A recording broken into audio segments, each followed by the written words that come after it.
Some films get anticipated because people are curious. Some get anticipated because the trailers are genuinely exciting.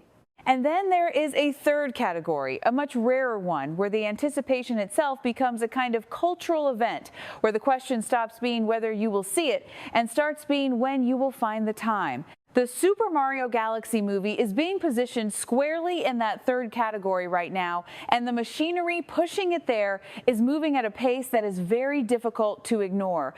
The real question worth asking before anyone spends their money on a ticket is whether the film itself can carry the weight of everything being placed on its shoulders, or whether the name Mario is simply doing most of the heavy lifting.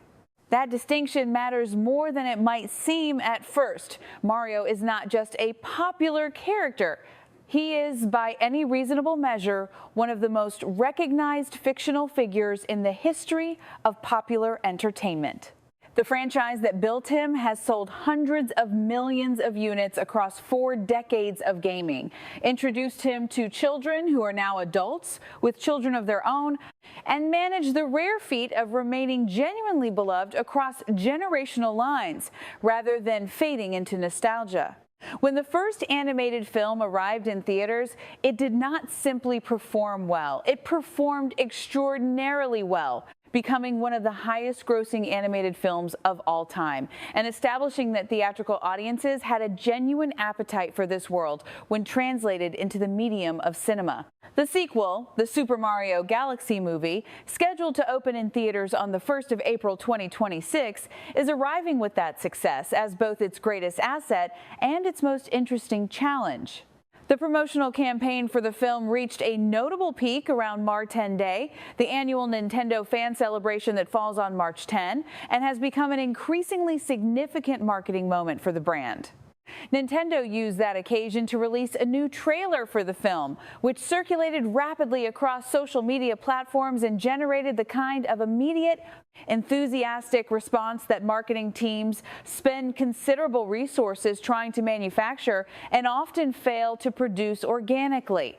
Ticket pre-sales opened alongside the trailer release, and early purchasing patterns suggested a level of consumer commitment that is unusual for a family film more than 3 weeks before its premiere. Industry analysts tracking the North American box office have begun projecting an opening weekend and extended opening window of approximately 5 days that could exceed $160 million domestically. That figure, if it holds, would make the Super Mario Galaxy movie one of the most significant theatrical openings of the year so far. The trailer itself communicates several things clearly and deliberately. The most prominent is scale.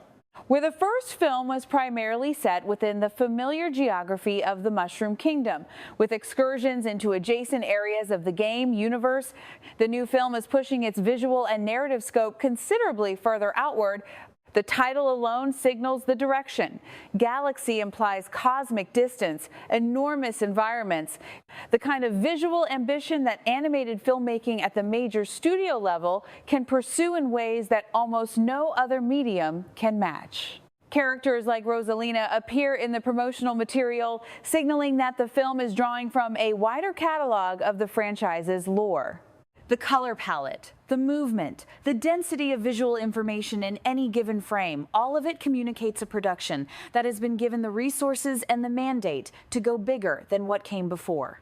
This is, from a purely commercial standpoint, a logical decision. The first film demonstrated that audiences would show up and spend money.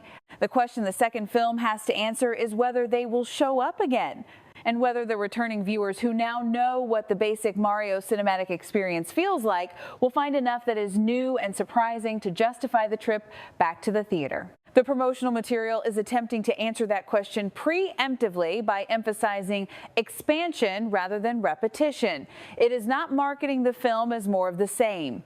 It is marketing it as the same world, taken somewhere much larger. For Canadian families considering whether this is worth a trip to the multiplex, the case being made by the trailer and the surrounding promotional activity is actually quite coherent.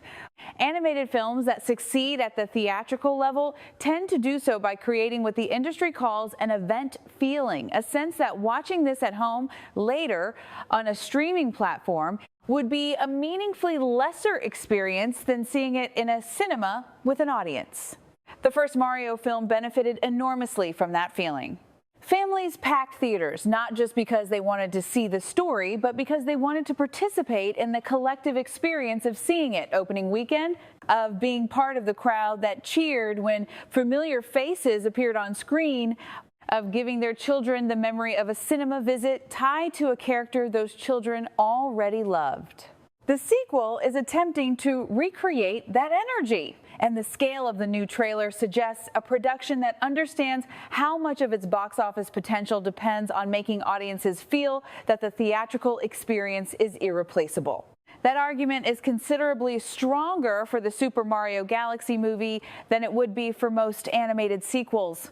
The visual language of the Mario universe, the brightness, the speed, the density of color and movement, the constant visual invention that the games pioneered across 4 decades translates to cinema screens in a way that benefits materially from size and sound quality. When the environments expand to galactic proportions, as they appear to in this film, the argument for seeing it on the largest possible screen becomes even more straightforward. This is not a film about quiet character moments and intimate emotional exchanges. It is, from everything the promotional material suggests, a film about spectacle, momentum, and the particular joy of being overwhelmed by a world that is trying very hard to give you more than you expected. The second argument for theatrical attendance is one that applies specifically to Canadian families and to family audiences in general. Mario is one of the very few entertainment properties that genuinely crosses generational lines without losing coherence in either direction. Parents who were children in the 1980s and 90s grew up with Mario. Their children know Mario through contemporary games, merchandise, theme parks, and the first film. Grandparents recognize the name even if they do not know the games intimately. This breadth of recognition means that choosing the Super Mario Galaxy movie for a family outing carries almost none of the negotiation that typically accompanies that kind of decision. Nobody has to be convinced. Nobody has to be reassured that this is age appropriate or that they will understand what is happening. The franchise has done that work already over decades, and the film is the beneficiary of that accumulated goodwill in a very direct and practical way. There is also the question of fan service, which the promotional material suggests the film is leaning into more heavily than its predecessor. For viewers who have spent significant time with the games, who know the lore, recognize secondary characters, understand the references being made in backgrounds and cameos, this kind of film can offer a layered viewing experience that rewards attention and familiarity. The introduction of characters drawn from deeper in the Mario catalog gives long-term fans something to anticipate beyond the main story, a series of recognition moments that function as rewards for loyalty. At the same time, the fundamental premise of the Mario universe is simple enough that a viewer with no game background whatsoever can follow the story without feeling lost. That combination, depth for those who want it, accessibility for those who do not, is genuinely difficult to achieve and genuinely valuable when a film pulls it off successfully. The more complicated side of the conversation begins at exactly the point where the strengths of the film's commercial position start to look like potential vulnerabilities. The Super Mario Galaxy movie is arriving with such an enormous volume of pre-existing enthusiasm that it faces a version of a problem that affects very few films. The possibility that audience expectations have been inflated beyond what any single film can satisfy, not because of anything the film has done wrong, but because the name attached to it carries associations that exceed the bounds of what 90 or 100 minutes of story can deliver. When a brand is as large as Mario, audiences sometimes stop evaluating it as a film and start experiencing it as an obligation, as something they are attending, because missing it would mean missing a cultural moment, not because they have made a considered judgment that this particular film is worth their time and money. That shift in how attendance is motivated is not necessarily bad for box office numbers in the short term. Films can open extremely well on the strength of brand obligation alone. But it does create a situation where the actual quality of the film, its storytelling, its emotional depth, its originality becomes almost secondary to the experience of having participated in the opening. And that can mean that even a very good film gets evaluated through a distorted lens, where audiences either overlook real weaknesses because they came in wanting to love it or feel a vague sense of disappointment they cannot quite articulate because the film was good but not transformative. The trap that animated sequels fall into most reliably is the trap of scale without depth.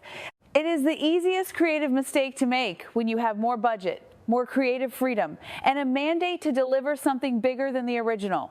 You add more characters, more worlds, more action sequences, more visual complexity, and you assume that the accumulation of those elements will feel like more movie. Sometimes it does. More often, what audiences experience is a film that is louder and larger, but somehow lighter than its predecessor, more impressive to look at, but less invested in making you feel something specific by the time the credits roll. The promotional material for the Super Mario Galaxy movie, which emphasizes visual expansion and character breadth, does not definitively suggest the film will fall into this trap. But it does not definitively suggest it will avoid it either. That uncertainty is legitimate, and it is worth holding on to before committing to an opening weekend ticket. There is also a version of the audience for whom none of these concerns will be particularly relevant, and that audience is the one the film is most obviously built for. Canadian families with young children who have grown up on Mario games and merchandise, who have been counting down to the 1st of April 2026 since the sequel was first announced, who have already watched the new trailer multiple times and have opinions about the new characters being introduced, those families do not need a nuanced assessment of the film's narrative ambitions. They need someone to tell them whether it is appropriate, whether it will hold a child's attention, and whether it will provide the kind of shared experience that a family outing to the cinema is supposed to deliver. For that audience, the Super Mario Galaxy movie is almost certainly a very strong choice. The franchise has earned that trust through decades of consistent quality control across its entertainment properties, and nothing in the promotional material suggests the film is aiming for anything other than a genuinely entertaining, visually impressive, broadly accessible experience. The more interesting question belongs to a different category of potential viewer, the adult who loved the first film for reasons that went beyond nostalgia, who found in it something that surprised them, who is now wondering whether the sequel has genuinely new things to say or whether it is primarily an exercise in delivering more of what already worked. For that viewer, the honest advice is to pay close attention to the first wave of critical and audience reactions that will emerge in the hours after the April 1 premiere. Those initial responses will be able to answer the question that no amount of trailer analysis can fully resolve: whether the Super Mario Galaxy movie is a film that earns its scale through the quality of its storytelling, or whether it is a film that uses its scale as a substitute for the harder work of giving audiences something they did not already know they were going to get. The 1st of April 2026 is the date when Canadian audiences will begin to find out. The promotional campaign has been effective, the pre-sale numbers are strong, the brand recognition is essentially unlimited. Whether the film that arrives in theaters on that date is genuinely worthy of the anticipation surrounding it, or whether it is a very competent, very expensive delivery mechanism for a name that would have sold tickets regardless of what was attached to it, is a question that only the film itself can answer. What do you think? Are you buying your ticket for the Super Mario Galaxy movie before the reviews come in, or are you waiting to see what the first audiences say before you decide? Is Mario the kind of brand that earns your trust automatically at this point, or do you need the film to prove itself on its own terms? Drop your answer in the comments. We want to know how Canadian audiences are actually feeling about this one heading into opening weekend. If this piece gave you something to think about, please like it, share it with someone who is on the fence about seeing the film, and subscribe to our channel for coverage of the stories shaping Canadian entertainment in 2026. We will be back with full opening weekend analysis as soon as the numbers are in.